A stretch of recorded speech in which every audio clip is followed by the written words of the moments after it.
Bismillahirrahmanirrahim. Assalamualaikum warahmatullahi wabarakatuh. Alhamdulillahi ala ihsanih wa syukru lahu ala taufiqihi wa amtinanih wa ashhadu an la ilaha illallah wahdahu la syarikalah ta'ziman li sya'nih wa ashhadu anna Muhammadan abduhu wa rasuluh ad-da'i ila ridwanih sallallahu alaihi wa ala alihi wa ashabihi wa ikhwanih. Amma ba'd, fa ikhwani fid din wa akhawati fillah rahimani wa rahimakumullah. Semoga Allah Subhanahu wa ta'ala senantiasa mencurahkan rahmatnya kepada kita sekalian. Sesungguhnya penghalang utama seseorang masuk surga adalah perbuatan dosa syirik, mempersekutukan Allah Subhanahu wa ta'ala. Begitu pula dosa kekafiran. Dalam surat An-Nisa ayat ke-48, Allah Subhanahu wa ta'ala mengingatkan, Innallaha la yaghfiru an yushraka bihi wa yaghfiru ma duna dzalika liman yasha. Sesungguhnya Allah tidak akan mengampuni dosa syirik dan akan mengampuni dosa selain itu bagi siapa yang Dia kehendaki. Maka dosa syirik adalah dosa yang tidak terampunkan. Dan orang yang tidak diampuni oleh Allah Subhanahu wa ta'ala tidak mungkin dia bisa masuk ke dalam surga. Oleh karenanya, orang-orang musyrik, orang-orang kafir sudah pasti masuk neraka dan kekal di dalamnya untuk selama-lamanya. Di surat Al-Bayyinah, Allah Subhanahu wa ta'ala mengingatkan, Innal ladzina kafaru min ahlil kitabi wal musyrikina fi nari jahannama khalidina fiha ulaika hum syarrul bariyah. Sesungguhnya orang-orang kafir dari kalangan ahlul kitab, Yahudi dan Nasrani, dan orang-orang musyrik, orang-orang yang berbuat dosa syirik, tempat mereka di neraka Jahannam, mereka kekal di dalamnya. Mereka itulah seburuk-buruknya makhluk, sehina-hinanya makhluk. Maka perbuatan dosa syirik dan kekufuran kepada Allah Subhanahu wa ta'ala adalah penghalang selamanya seseorang masuk surga. Dan itu terjadi apabila dia tidak bertobat sebelum mati. Adapun jika dia bertobat sebelum mati, pasti Allah ampuni. Sebagaimana Allah tegaskan, Innallaha yaghfiru dzunuba jami'an. Sesungguhnya Allah mengampuni semua dosa orang yang bertobat, sebanyak dan sebesar apapun dosanya, pasti Allah ampuni apabila dia bertobat.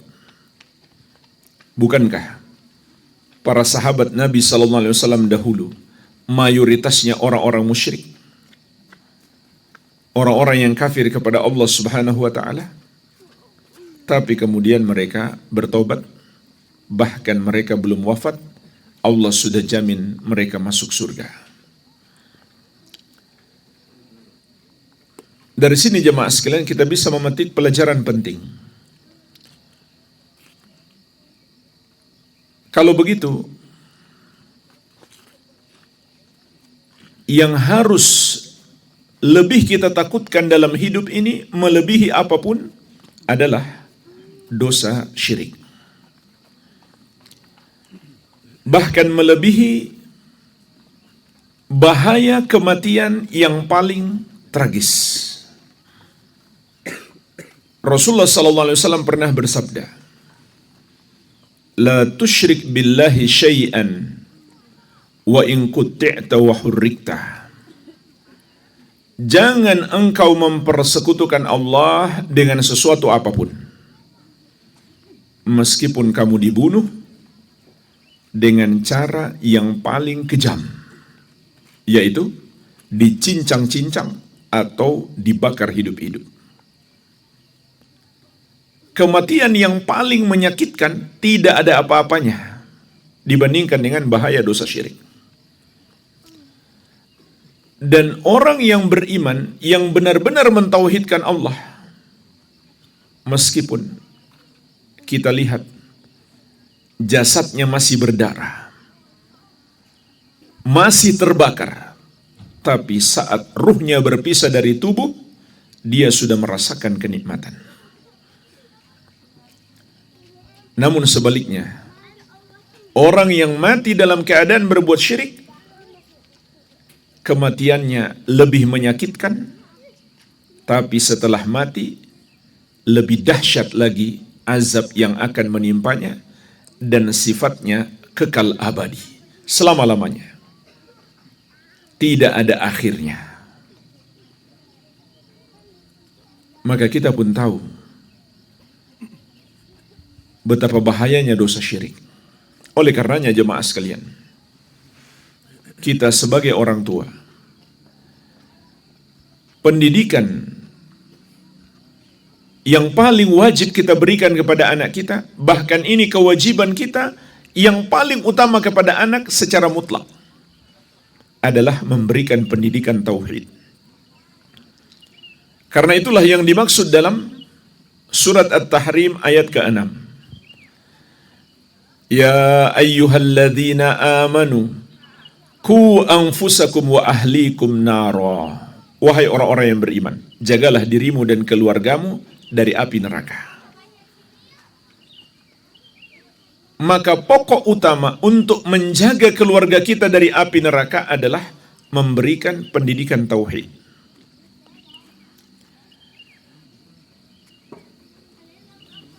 Dan subhanallah jemaah sekalian,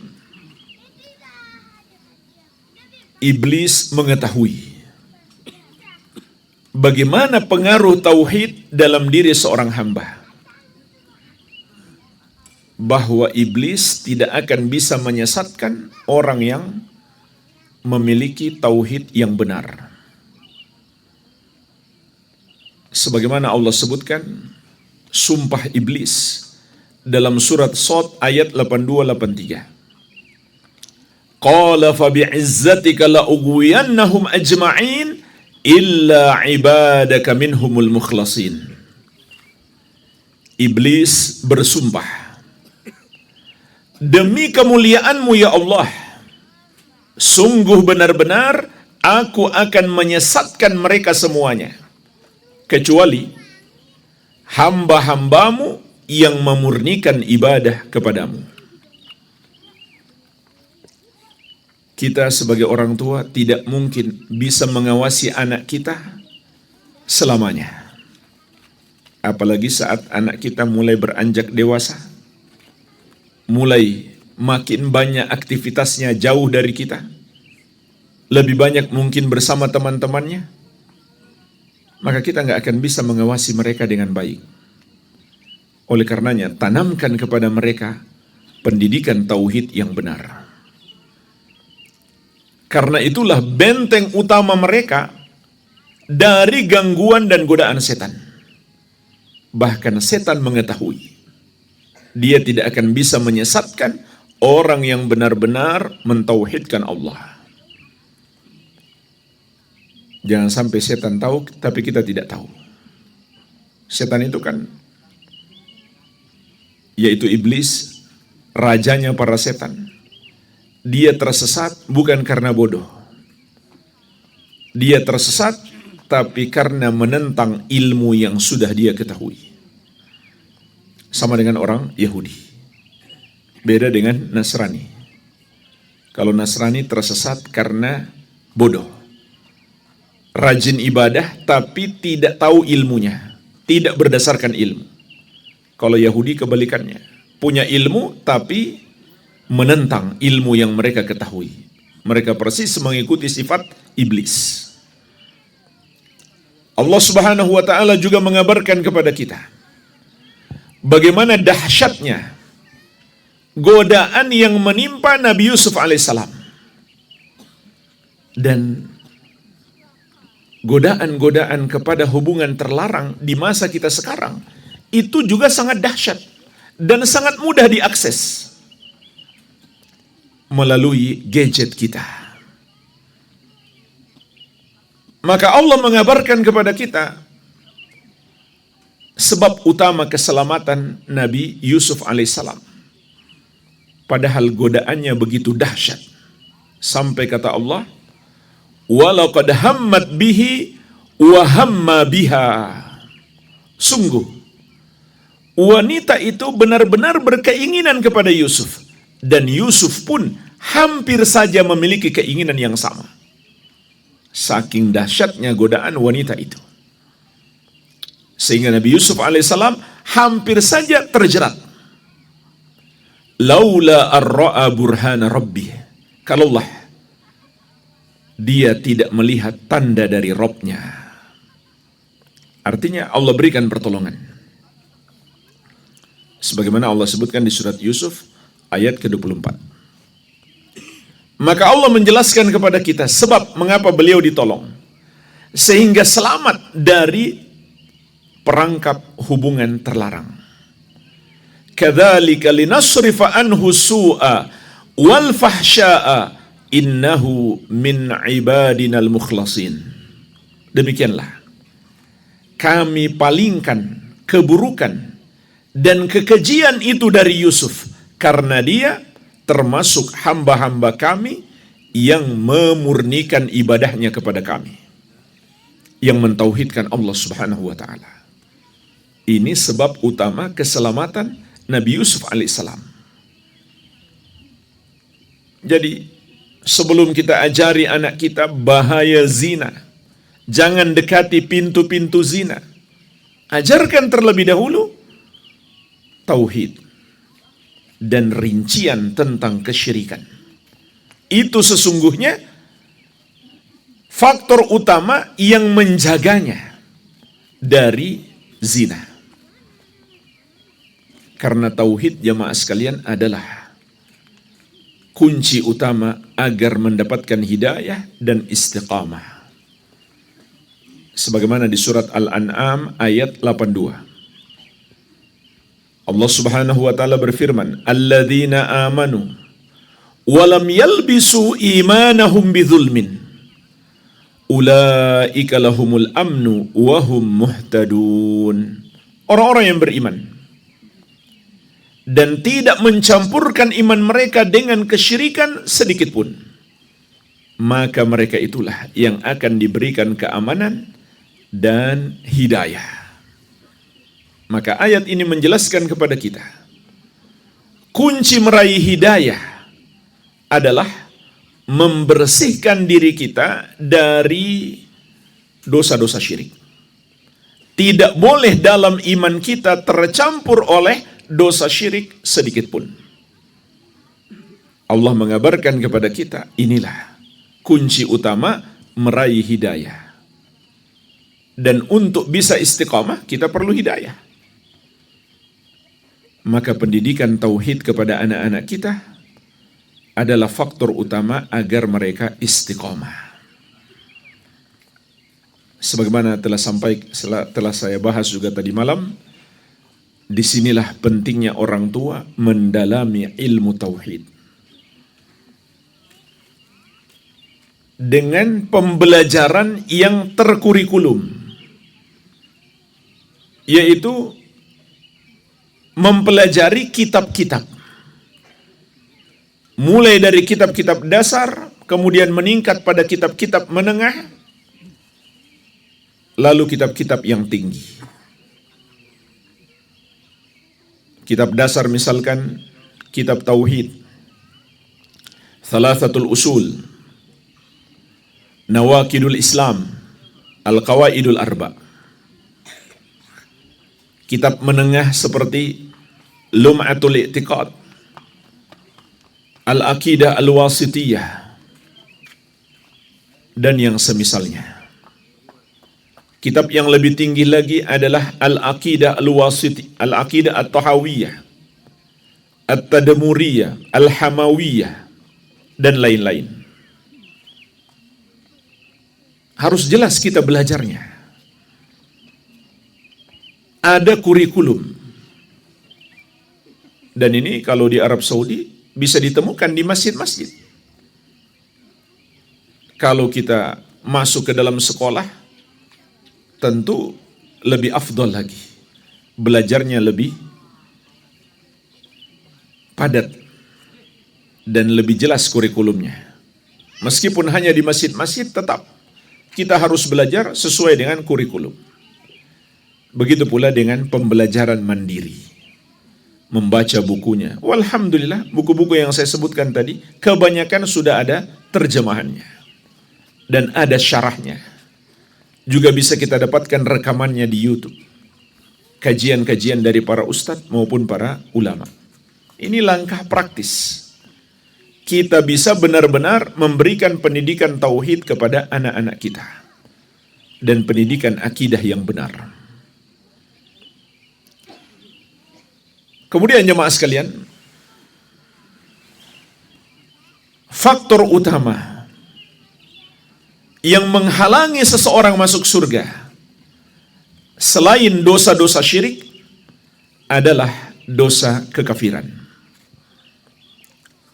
Setiap syirik adalah kufur, tapi tidak setiap kufur itu syirik. Dosa-dosa kekafiran masih sangat banyak yang perlu kita pelajari. Sebagai contoh, termasuk kekufuran menolak satu hukum syariat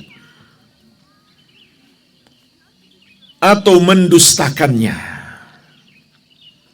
Contoh, seorang mengatakan pakai jilbab sudah nggak sesuai zaman, meskipun dia seorang wanita yang berjilbab, maka Islamnya batal, dia bukan muslim lagi. Atau hukum waris sudah nggak relevan dengan zaman, tidak cocok lagi, wanita cuma dapat separuh bagian laki-laki, maka dia bukan muslim lagi. Ini mendustakan satu ajaran syariat. Allah Azza wa Jalla mengingatkan, Innal ladzina kadzabu bi ayatina wastakbaru anha la tufattahu lahum abwabus sama wa la yadkhulunal jannata hatta yalijal jamalu fi sammil khiyat. Dalam surat Al-A'raf ayat ke-40. Sesungguhnya orang-orang yang mendustakan ayat-ayat kami dan menyombongkan diri terhadapnya.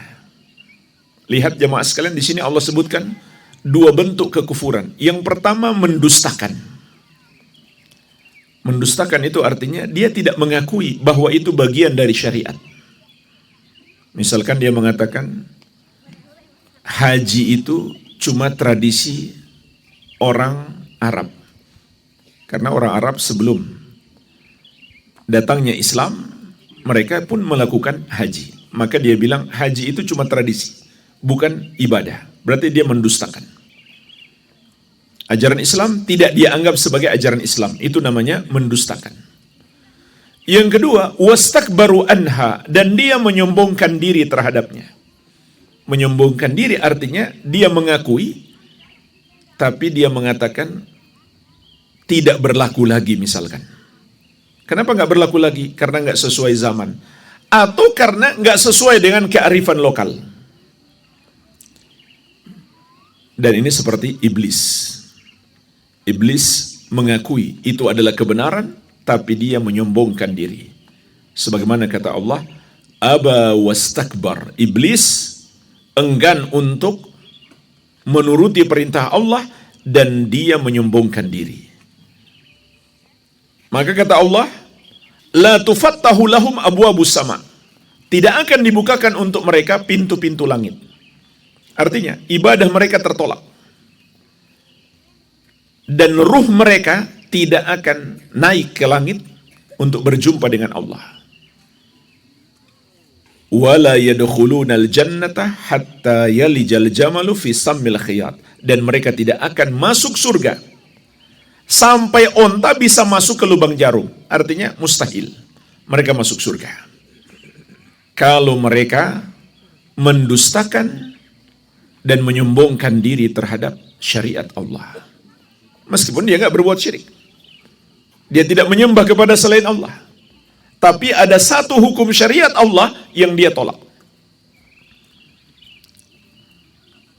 Maka itu membatalkan keislamannya, sehingga menghalanginya untuk masuk surga. Oleh karenanya jemaah sekalian, Allah mengabarkan kepada kita di surat An-Nur ayat ke-51. Bagaimana seharusnya sifat orang-orang yang beriman. Innama kana qaulal mu'minina idza du'u ila Allahi wa rasulih. Hanyalah ucapan orang-orang yang beriman itu apabila mereka dipanggil untuk menaati Allah dan Rasulnya. Liyahkuma bainahum, agar Rasul yang menghukumi di antara mereka. Agar ajaran Rasul yang mereka jadikan pedoman hidup. Ayyakulu, maka mereka mengatakan, sami'na wa ata'na. Kami dengar dan kami taat. Ini bukan sekedar ucapan. Ini pokok keimanan. Yang merupakan pintu surga. Barang siapa tidak memilikinya, dia tidak mungkin masuk surga. Mendustakan dan menyombongkan diri, dua bentuk kekafiran. Terhadap satu ajaran syariat saja, atau satu ayat, ataupun satu hadis. Contoh lain, termasuk dosa kekafiran yang akan menghalangi seseorang masuk surga adalah membenci satu ajaran syariat. Meskipun dia akui bahwa itu ajaran syariat, tapi dalam hatinya dia benci terhadapnya. Seperti membenci sholat misalkan, membenci puasa, membenci syariat berjilbab, dan lain-lain. Maka ini pembatal keislaman. Sebagaimana Allah ingatkan di surat Muhammad ayat ke-9. Dzalika bi annahum karihu ma anzalallah fa ahbata a'malahum. Yang demikian itu Allah sesatkan mereka karena mereka membenci ajaran yang Allah turunkan, maka Allah hapuskan amalan-amalan mereka. Percuma mereka sholat, percuma mereka zakat, puasa, haji. Kalau mereka membenci satu ajaran syariat, Allah hapuskan amalan-amalan mereka. Hanya saja di sini ulama memberikan rincian. Membenci itu ada dua macam. Membenci itu ada dua macam. Yang pertama, membenci kepada syariat. Yang kedua, membenci karena tabiat. Sebagaimana firman Allah Subhanahu wa taala, kutiba alaikumul qital wa huwa kurhul lakum. Diwajibkan atas kamu berperang, dan berperang itu kamu benci. Maka membenci perang itu tabiat manusia, sehingga dia tidak berdosa. tapi membenci syariat berjihad fi sabilillah membatalkan keislaman.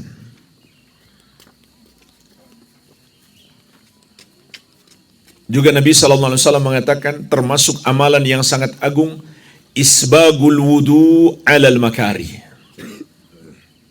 Menyempurnakan wudu dalam keadaan kita benci.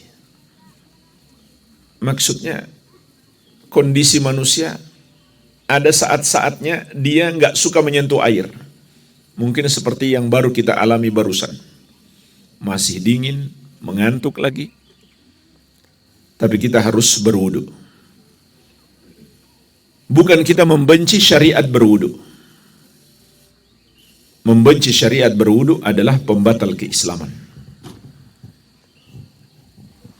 Contoh lain, termasuk dosa kekafiran yang akan menghalangi seseorang masuk surga adalah mengolok-olok, mempermainkan,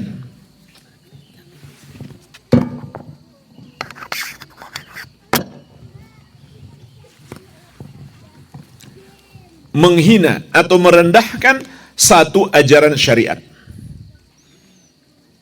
Meskipun hanya dengan maksud bergurau, bercanda, bukan serius. Sebagaimana Allah tegaskan dalam surat At-Taubah ayat 65-66. Qul abillahi wa ayatihi wa rasulihi kuntum tastahzi'un. Katakanlah, apakah dengan Allah dan dengan ayat-ayatnya dan dengan Rasulnya kamu mengolok-olok? La ta'tadiru, tidak usah kamu mencari-cari alasan. Maksudnya meskipun kamu main-main, hanya bercanda, bukan serius. Qad kafartum ba'da imanikum, sungguh kamu sudah kafir setelah sebelumnya kamu beriman. Ini pengkafiran dengan tegas, langsung dari Allah Subhanahu wa taala. Kenapa jemaah sekalian mempermainkan atau menjadikannya sebagai bahan candaan satu ajaran syariat bisa membatalkan keimanan? Karena pokok keimanan itu ada dua, cinta dan pengagungan. Sehingga lawan daripada cinta yaitu membenci, membatalkan keimanan. Dan lawan daripada pengagungan yaitu merendahkan, mengolok-olok, mempermainkan. Itu membatalkan keimanan. Jadi membenci ajaran syariat atau mengolok-oloknya menghancurkan keimanan sampai kepada akarnya. Akar keimanan ada dua, cinta dan pengagungan. Cinta kepada Allah dan cinta kepada semua yang Allah cintai. Mengagungkan Allah dan mengagungkan syiar-syiar Allah, syariatnya. Ini adalah dua pondasi keimanan.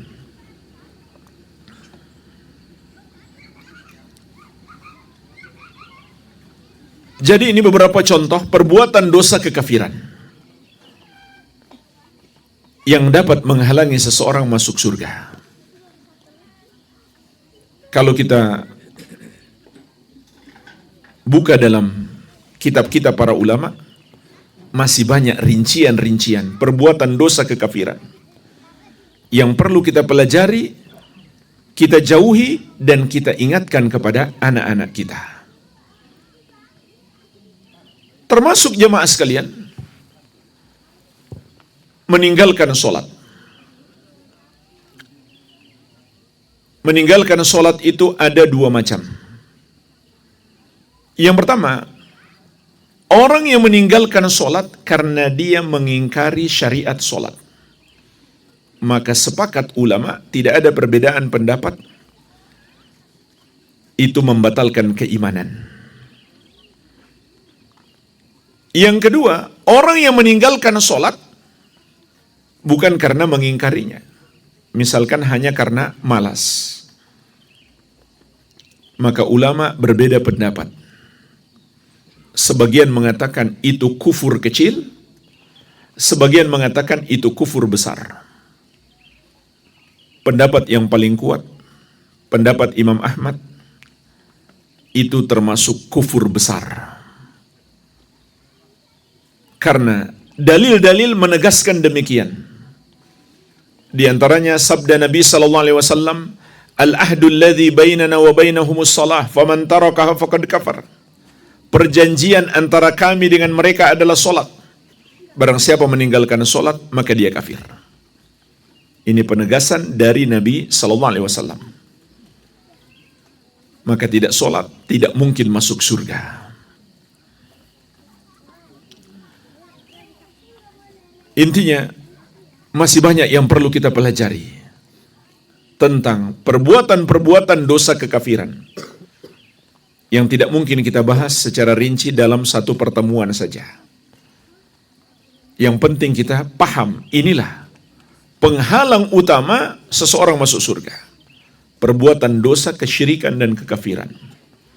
Harus kita pelajari secara rinci agar kita bisa menjauhinya dan mengajari anak-anak kita.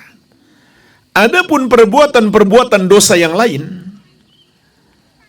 mungkin saja menghalangi seseorang masuk surga. Tapi itu sesuai dengan kehendak Allah. Sebagaimana dalam ayat yang kita sebutkan di awal, surat An-Nisa ayat 48 dan juga ayat 116. Allah mengatakan, Innallaha la yaghfiru ayyushraka bihi wa yaghfiru ma duna dzalika liman yasha. Sesungguhnya Allah tidak akan mengampuni dosa syirik dan akan mengampuni dosa selain itu bagi siapa yang Dia kehendaki. Jadi, lihat ayat ini. Kata Allah, dosa selain syirik akan Allah ampuni kalau Allah menghendaki. Dan selain syirik di sini, maknanya juga selain kekafiran. Karena syirik dan kufur tingkatannya sama. Apa saja dosa selain syirik dan selain kufur itu? Sangat banyak. Semua dosa besar ataupun dosa kecil. Seperti riba, minum khamar, berjudi, berzina, dan lain-lain. Korupsi juga. Ini semuanya dosa-dosa besar. Tetapi kita nggak bisa mengatakan pelakunya sudah pasti nggak bisa masuk surga. Nggak bisa.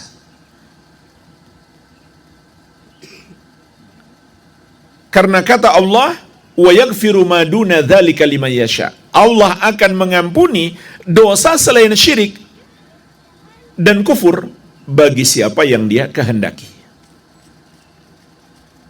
Itu pun artinya kalau sampai mati dia nggak bertobat. Kalau dia bertobat, pasti Allah ampuni. Maka pelaku dosa-dosa besar, selain syirik dan kufur, apabila dia mati sebelum bertobat, bagaimana nasibnya? Tahta masyiatillahi azza wa jalla. Sesuai dengan kehendak Allah. Bisa jadi Allah ampuni, langsung masuk surga. Bisa jadi Allah azab, tapi azabnya tidak kekal. Jadi itu hanya menghalanginya masuk surga sementara. Suatu hari dia akan dikeluarkan dari surga. Dia akan dikeluarkan dari neraka lalu dimasukkan ke dalam surga. Tapi bukan berarti kemudian kita meremehkan dosa-dosa selain syirik dan kufur, tidak. Karena jemaah sekalian ingat, semua dosa pada hakikatnya bisa menjerumuskan kepada syirik dan kufur. Di antaranya ketika seseorang menghalalkan dosa itu. Orang yang menghalalkan riba menjadi kafir. Biarpun dia tidak makan riba, tapi dia mengatakan riba itu halal, maka Islamnya batal. Orang yang berzina itu adalah dosa besar, tapi dia tidak kafir. Meskipun dia tidak berzina, kalau dia mengatakan zina itu halal, maka dia kafir. Karena menghalalkan yang haram atau sebaliknya, mengharamkan yang halal termasuk syirik. Kenapa? Karena hanya Allah yang berhak menghalalkan dan mengharamkan. Jadi, semua perbuatan dosa bisa mengantarkan kepada kekufuran dan kesyirikan. Dan mengikis keimanan. Sebagaimana sabda Nabi SAW, Innal abda idza adnaba dzamban kanat nuktatan sauda fi qalbihi. Sesungguhnya seorang hamba, apabila dia melakukan satu dosa, muncul satu titik hitam di hatinya. Fa in taba minha saqula qalbuhu. Kalau dia bertobat, bersih lagi hatinya. Wa in zada zadat. Namun kalau dia tambah dosanya, bertambah lagi titik hitam tersebut. Kalau terus dia lakukan, hatta ta'luwa qalbahu, sampai menutupi hatinya. Hatinya menghitam. Kalau hatinya sudah menghitam, datang sedikit syubhat, mengajak kepada kekufuran, langsung dia terjerumus dalam kekufuran atau kesyirikan. Jadi, meskipun kita yakin dosa selain syirik dan kufur tidak akan memastikan seseorang masuk neraka, juga tidak mengekalkan di neraka, bukan berarti kita boleh memandang remeh. Karena jamaah sekalian, sesungguhnya sedetik di neraka kita pun gak akan sanggup menahannya.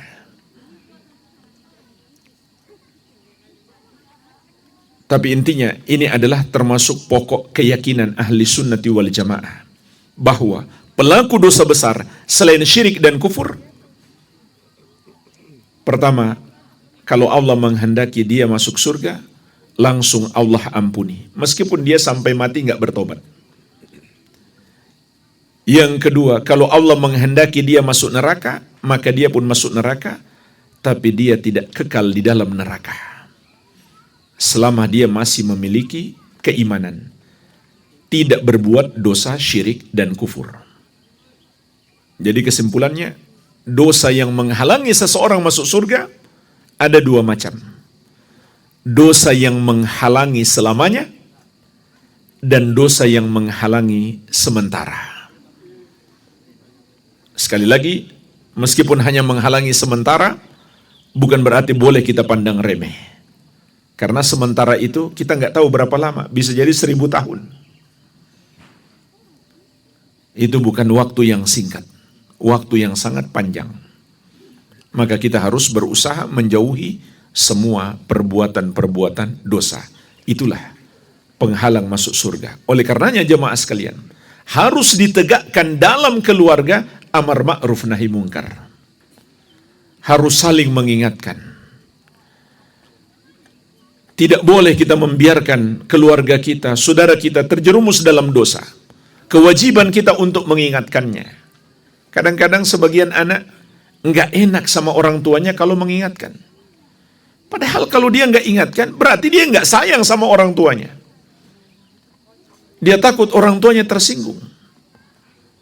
Padahal jemaah sekalian, berdakwah, mengingatkan orang, menasehati orang, sudah sunnatullah, sudah ketetapan Allah. Mesti ada orang yang tersinggung. Ada juga orang yang bersyukur, dinasehati, diingatkan. Ada juga yang awalnya marah, tapi kemudian dia bersyukur. Alhamdulillah, ada yang mengingatkan saya. Dia sadar kesalahannya, kenapa dia harus marah. Ini sunnatullah. Jangankan kita, Nabi Muhammad SAW dibenci orang sekampung. Dimusuhi, disakiti, bahkan mereka ingin membunuh beliau. Meskipun beliau selamat, tapi akhirnya harus terusir dari kampung halaman. Jadi, jangan segan untuk mengingatkan orang tua kita, andai mereka terjerumus dalam perbuatan dosa, apalagi dosa syirik dan kufur. Itulah sesungguhnya tanda cinta kita terbesar kepada orang tua kita. Kita melakukan kepada mereka amar ma'ruf nahi mungkar, agar kita semuanya sama-sama selamat dari api neraka dan masuk surga. Wallahu a'lam. Mungkin ini yang bisa kita bahas. Barangkali kita bisa lanjutkan dengan tanya jawab. Tafadhol Ustaz. Jazakallahu khair Ustaz atas pemaparan materinya. Ya, semoga Allah Subhanahu wa taala bisa menjadikan kita penduduk surganya dan kita tidak masuk ke dalam nerakanya. Kami persilakan kepada jamaah untuk bertanya. Mungkin untuk bapak-bapak nanti bisa bertanya langsung, dan untuk ibu-ibu nanti bisa melalui pesan WA ke nomor yang sudah ada di grup ya. Untuk pertama kita persilakan kepada bapak-bapak yang mau bertanya langsung, kami persilakan. Mungkin ada titik pertanyaan, Ustaz. Langsung aja. Enggak enak kan? Tentang ini Ustaz, membenci ta'adud. Membenci ta'adud. Termasuk nawakidul Islam. Enggak langsung aja Ustaz. Nanti didengar. Ada pertanyaan ya, titipan ini dari ikhwah kita, tapi katanya nggak mau bertanya langsung karena pertanyaannya sensitif. Begini saat pertanyaannya, bagaimana hukumnya menolak hukum ta'adud? Mohon penjelasannya, Ustaz. Baik.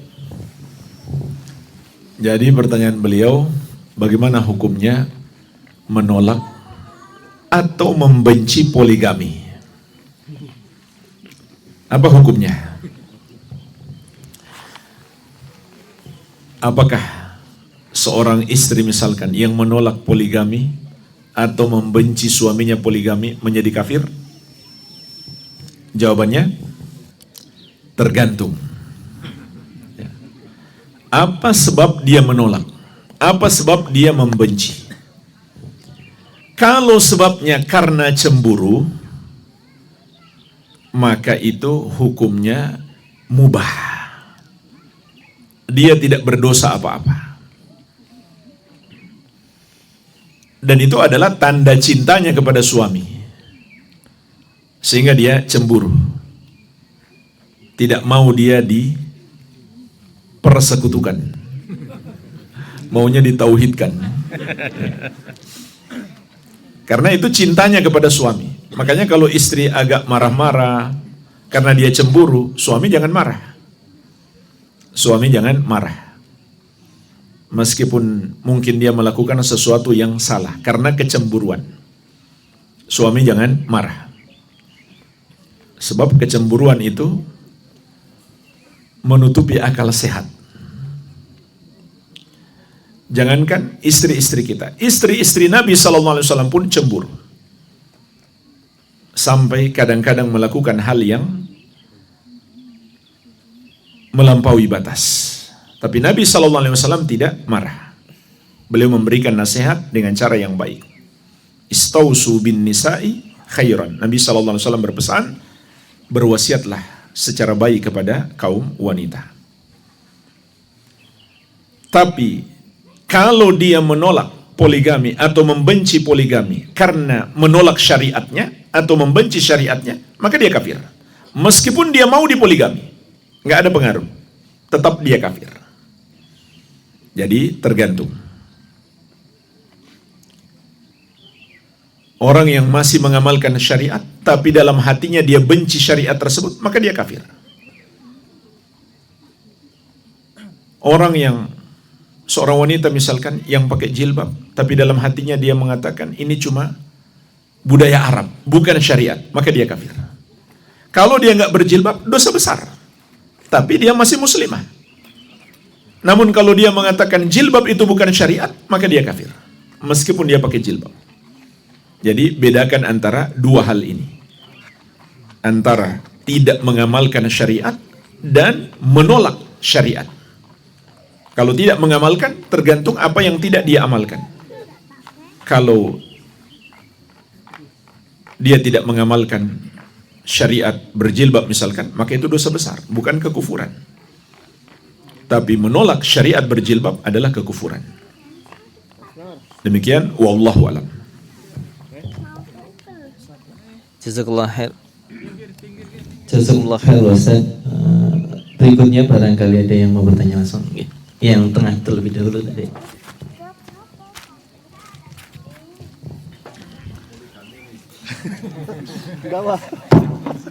Assalamualaikum warahmatullahi wabarakatuh, Ustaz. Waalaikumsalam warahmatullahi Bismillahirrahmanirrahim. Ustaz, ini mau bertanya kalau masalah tentang hutang piutang ini, Ustaz. seandainya jika ada almarhum dari keluarga kita atau kakek nenek kita berhutang, lalu yang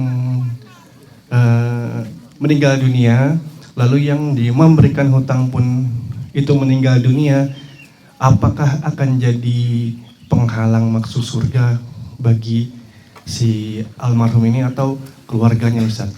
Baik. Syukran, Ustaz. Bahkan orang yang mati syahid terhalangi masuk surga gara-gara hutang. Orang yang mati syahid, mati di medan jihad fisabilillah, itu jalan tol masuk surga sebetulnya. Tapi gara-gara hutang, dia tertahan. Nggak bisa masuk surga. Karena hutangnya belum dibayar. Jadi, jangan main-main dengan hutang. Lalu bagaimana cara bayarnya di akhirat? Caranya dibayar dengan amalannya. Bisa jadi amalannya mati syahid, berjihad di jalan Allah, habis. Digunakan untuk bayar hutang. Kalau nggak cukup gimana? Dosa orang yang dia zolimi ditimpakan kepadanya. Kemudian dia dilempar ke neraka. Namun ini berlaku bagi yang tidak mau bayar hutang. Kalau dia sudah berusaha, namun sampai mati dia tidak sanggup bayar, padahal dia sudah usaha, maka insya Allah dia akan mendapatkan ampunan. Karena Allah mengatakan, fattaqullaha mastata'tum. Bertakwalah kamu kepada Allah sekemampuanmu. Yang jadi masalah adalah orang yang memang nggak niat bayar. Atau nggak ada usaha untuk bayar hutang. Itu yang akan menjadi panjang persoalannya sampai di akhirat. Nah, jadi pertanyaannya gimana? Kalau orang yang punya piutang itu sudah wafat, bayar ke ahli warisnya. Itu hak mereka. Itu kan harta orang tuanya, misalkan. Maka menjadi hak ahli warisnya. Kalau semua ahli warisnya nggak ketemu, gimana solusinya? Sedekahkan dan niatkan dari yang punya uang. Maka pahalanya akan sampai kepada yang punya. Pertanyaannya jemaah sekalian, bagaimana kalau kita sudah sedekahkan, tiba-tiba orangnya muncul, ternyata belum wafat. Maka dia boleh memilih. Kalau dia setuju, uangnya sudah disedekahkan, maka pahala tetap miliknya. Tapi kalau dia nggak setuju, ya kita harus tetap bayar. Maka pahala sedekah menjadi milik kita. Wallahu a'lam. Jazakallah khair, Ustaz. Pertanyaan selanjutnya mungkin kita beralih ke pesan WA ya dari ibu-ibu. Nanti setelahnya kita bisa ke bapak-bapak lagi. Ada pertanyaan, Ustaz, terkait syirik. Bagaimana hukumnya orang-orang yang mereka tidak menyadari melakukan perbuatan syirik dan mereka kira itu ibadah karena kurangnya ilmu agama? Orang yang berbuat syirik karena tidak tahu ada dua macam. Yang pertama, dia sengaja nggak mau belajar, padahal dia mampu belajar. Ustadz banyak, buku-buku agama banyak, siaran-siaran dakwah banyak, tapi dia sengaja nggak mau belajar. Maka dosanya double. Dosa dia nggak mau belajar dan dosa syirik yang dia lakukan itu. Yang kedua, orang yang berusaha belajar, tapi dia belum sampai ilmunya, sehingga dia terjerumus syirik. Maka orang seperti ini akan mendapatkan udzur. Sebab Allah Subhanahu wa taala berfirman, "Wa ma kunna mu'adzibina hatta nab'atsa rasula." Kami tidak akan mengazab sampai kami mengutus rasul. Maksudnya, jika belum sampai ilmu rasul kepada seseorang, lalu dia terjerumus dosa, maka dia mendapatkan udzur. Cuma jemaah sekalian, kita harus bedakan antara pelaku syirik itu yang muslim dan kafir. Kalau dia muslim, maka kita beri udzur, tidak dikafirkan. Kalau dia tidak tahu. Tapi kalau dia non-muslim, memang orang kafir, tetap dianggap sebagai orang kafir. Wallahu a'lam. Jazakallah Ustaz. Beralih ke Bapak-bapak lagi. Silakan yang mau bertanya. Bismillah. Assalamualaikum Ustaz. Waalaikumsalam. Izin bertanya. Tadi dikatakan kan seseorang yang melakukan dosa-dosa seperti syirik besar bisa dikatakan dia kafir itu. Nah, untuk amalan yang selanjutnya apakah bisa diterima? Kemudian yang selanjutnya, apabila dia akan bertaubat, apakah harus bersyahadat lagi? Kemudian kalau seseorang yang meninggalkan sholat yang bisa dikatakan sampai kafir, kemudian dia taubat, apakah harus mengqodoknya termasuk puasa? Itu aja, Ustaz. Baik. Jadi pertanyaan beliau ada 3. Yang pertama tadi apa? Amalannya, Ustaz. Amalannya baik. Iya, iya. Bagaimana nasib amalan orang yang berbuat dosa syirik dan kufur? Pertama, amalan yang sudah dia kerjakan terhapus. Yang kedua, amalan yang akan dia kerjakan tertolak. Sebagaimana Allah tegaskan dalam surat Az-Zumar ayat ke-65, la in asyrakta la yahbatanna amaluka. Kalau kamu berbuat syirik, terhapus amalanmu. Dan di surat At-Taubah ayat ke-54, wa ma mana'ahum an tuqbala minhum nafaqatuhum illa annahum kafaru billahi wa birasuli. Dan tidak ada yang menghalangi diterimanya sedekah-sedekah mereka kecuali karena mereka kafir kepada Allah dan Rasulnya. Jadi percuma dia beramal kalau dia masih kafir, ditolak oleh Allah Subhanahu wa taala. Makanya kita jangan silau melihat ada orang kafir yang suka berbuat baik, amalnya tertolak. Dan dia baik kepada manusia, tapi kepada Allah dia sangat kurang ajar. Maka jangan kita mengatakan akhlaknya mulia. Dia orang yang paling buruk akhlaknya, karena dia kurang ajar kepada Allah Subhanahu wa ta'ala. Pertanyaan beliau yang kedua, bagaimana cara dia bertobat? Apakah harus syahadat lagi? Jawabannya, ya. Kalau dia melakukan kufur besar, dia harus bertobat dengan memenuhi syarat-syarat tobat dan mengucapkan 2 kalimat syahadat. Syarat-syarat tobat itu ada 5. Yang pertama, dia lakukan dengan ikhlas. Yang kedua, dia menyesali dosanya. Yang ketiga, dia meninggalkannya. Yang keempat, dia bertekad tidak akan mengulanginya di masa yang akan datang. Yang kelima, masih ada waktu bertobat, yaitu sebelum datang kematian atau sebelum matahari terbit dari arah barat. Kemudian dia ucapkan 2 kalimat syahadat dengan niat masuk Islam. Yang ketiga tadi tentang apa? Apa?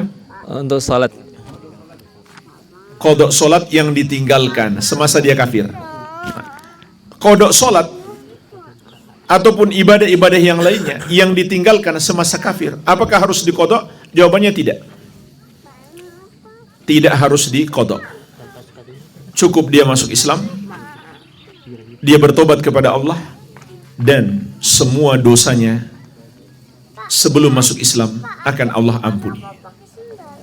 Sebagaimana kata Nabi SAW kepada Amr bin Al-As radhiyallahu anhu ketika Amr bin Al-As mau masuk Islam. Kata beliau, "Ama ta'lam ya Amr annal Islam yajubu ma qablah." Tidakkah engkau mengetahui wahai Amr bahwasannya masuk Islam menghapuskan semua dosa-dosamu yang telah lalu. Jadi tidak ada keharusan dia mengqadha amal-amal soleh yang tidak dia kerjakan selama dia menjadi kafir. Wallahu a'lam. Jazakumullah khairan Ustaz atas jawabannya. Yang berikutnya kita beralih ke pertanyaan WA. Bismillah, izin bertanya terkait ayat yang disampaikan Ustaz tentang mendustakan ayat-ayat kami dan menyombongkan diri. Pertanyaannya, bagaimana jika seseorang menolak untuk menutup aurat sampai kaki padahal telah sampai hujah kepadanya, apakah ia telah melakukan kekufuran dalam ayat ini? Baik. Tadi sudah saya bahas bedakan antara menolak syariat dan tidak mengamalkan syariat. Seorang wanita yang tidak menutup auratnya berarti dia tidak mengamalkan syariat. Maka dia berdosa besar, tapi dia tidak kafir. Namun kalau dia menolak, seperti dia mengatakan, ini tidak disyariatkan, menutup aurat tidak disyariatkan. Padahal dia sudah tahu, itu sudah jelas disyariatkan. Maka itulah yang kafir. Meskipun dia sendiri menutup aurat, tapi dia meyakini ini bukan syariat. Ini bukan ajaran Islam, ini cuma budaya Arab misalkan. Jadi kesimpulannya, kalau kita melihat wanita yang buka aurat, itu bukan otomatis kita menganggap dia menolak, tidak. Sekedar dia tidak mengamalkan, bukan bermakna dia menolak atau mendustakan bahwa itu adalah syariat. Jadi bedakan antara dua hal ini. Wallahu a'lam. Jazakallah khair atas jawabannya. Yang berikutnya barangkali ada dari jamaah Ikhwan. Ya, silakan. Nah, Faisal.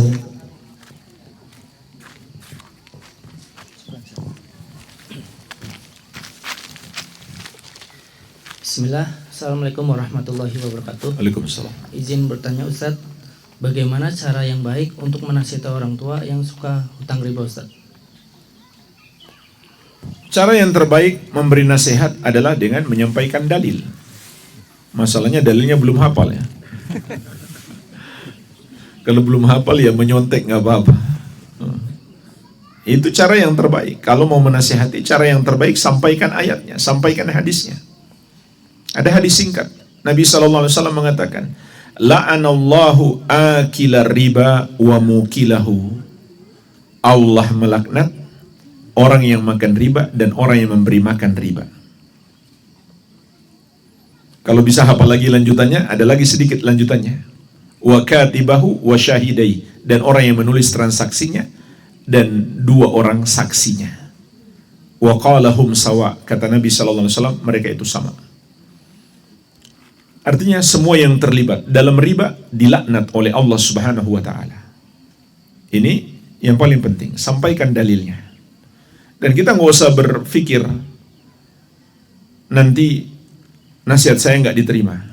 Itu bukan urusan kita. Diterima atau tidak itu bukan urusan kita. Itu urusan Allah Subhanahu wa taala. Allah yang memberikan hidayah. Tugas kita adalah menyampaikan. Mau diterima atau tidak, serahkan kepada Allah Subhanahu wa ta'ala. Dan juga termasuk cara berdakwah yang sangat bagus adalah ajak ke majelis ilmu.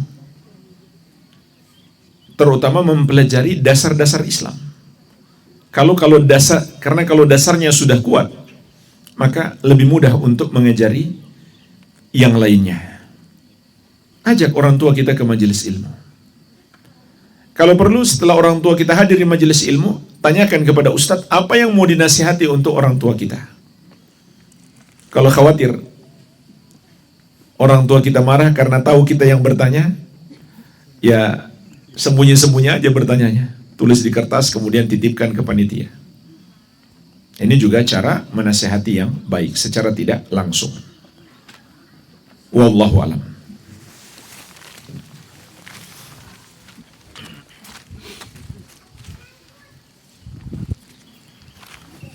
Jazakallah khair Ustaz atas jawabannya. Kita beralih ke pertanyaan WA lagi. Ustaz, izin bertanya, ini terkait tentang bulan Muharram yang banyak orang menganggap sial, atau kemudian banyak masyarakat yang mengadakan sedekah bumi, sedekah laut atau ruatan istilahnya. Bagaimana hukumnya kalau misalnya kita ingin mengubah tradisi tersebut dengan mengadakan membuat makanan lalu disedekahkan kepada tetangga-tetangga, bagaimana Ustaz hukumnya? Itu bagus.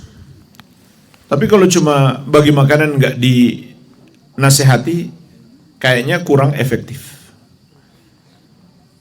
Membagi makanan untuk ta'liful qulub, untuk menarik hati mereka agar mau mendengar nasihat kita, itu tujuannya. Meskipun nggak harus langsung kita sampaikan pada saat itu juga, nggak apa-apa, bertahap. buat mereka senang terlebih dahulu. Kemudian berikan nasihat atau ajak mengikuti kajian-kajian. Atau kalau perlu adakan kajian khusus untuk mereka. Undang ustadz. Jadi sangat bagus. Untuk mencegah mereka pergi ke acara yang syirik, kita buat yang acara yang sesuai dengan syariat. Maksudnya bukan acara ya, tapi kajian ilmu misalkan. Kita adakan majelis taklim untuk mengingatkan mereka. Maka ini cara berdakwah yang sangat bagus. Wallahu a'lam. Ya, jazakallah Ustaz atas jawabannya. Barangkali ada lagi dari bapak-bapak, kami persilakan. Cukup. Ya. Mungkin untuk pertanyaannya kita cukupkan Ustaz. Silakan untuk ditutup Ustaz. Semoga bermanfaat. Lebih dan kurangnya saya mohon maaf. Wabillahi taufik. Subhanakallahumma wa bihamdik asyhadu an la ilaha illa anta astaghfiruka wa atubu ilaik. Sallallahu ala nabiyyina Muhammadin wa alihi wasallam. Walhamdulillahi rabbil alamin. Wassalamualaikum warahmatullahi wabarakatuh. Waalaikumsalam warahmatullahi wabarakatuh. Jazakallahu khairan kepada Ustaz Sufyan Khalidullah atas kajiannya ya, dan semoga menjadi ilmu yang bermanfaat untuk kita semuanya. Jamaah semuanya, insyaallah untuk kajian sesi kedua ini kita cukupkan, dan selanjutnya barangkali ada pengarahan dari panitia. Terima kasih. Untuk acara selanjutnya ini sudah waktunya.